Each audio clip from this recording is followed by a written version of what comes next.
কিছুদিন আগে বাড়িতে স্কুলে চুরি হয়েছে এবং ইদানিং আগামী গেছে কালকে হয়েছে এবং কালী মন্দিরে কিছুদিন আগে চুরি হয়েছে এবং আগামী গেছে কালকে চুরি হয়েছে।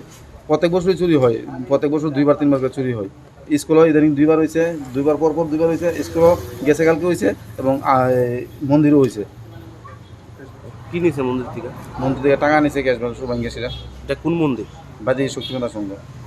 মানে কি প্রতিনিয়ত এই এলাকায় প্রায় সময় চুরি হয়, মন্দিরে প্রায় সময় চুরি হয়। পুলিশের টহলদারি আছে? পুলিশের টহলদারি হয়, 10-11টা দিয়ে টহলদারি হয়, এরপরে তার টহলদারি হয় না।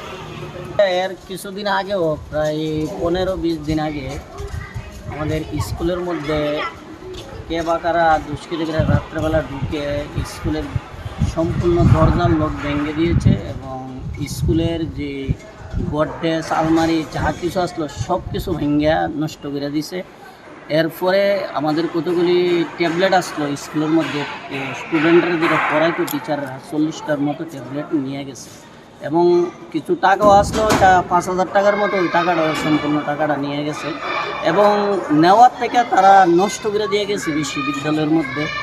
আর গতকাল রাত্রেবেলা আমরা সকালবেলা ভোরবেলা খবর পাই, মর্নিং টিচাররা আওয়ার পর খবর পাই যে বিদ্যালয়ের মিড ডে মিলের দরজা ভাঙা। তখন আমরা প্রধানদের নিয়ে আমি ছুটে আসি, দেখলাম এই অবস্থা। তখন থানার ওসিকে আমি ইনফরমেশন করলাম এবং স্টাফ আসলো। আসার পর আমরা দরজাগুলো এখন দেখলাম যে ভিতরের মধ্যে তারা খাবার দাবারও খেয়েছে, এখানে সিঙ্গারা ভেঙে পড়ে রয়েছে এবং যে কাজ করার মহিলারা যে দাও ছিল সেই দাওটাও এখানে বাইরে ফেলে রেখেছে।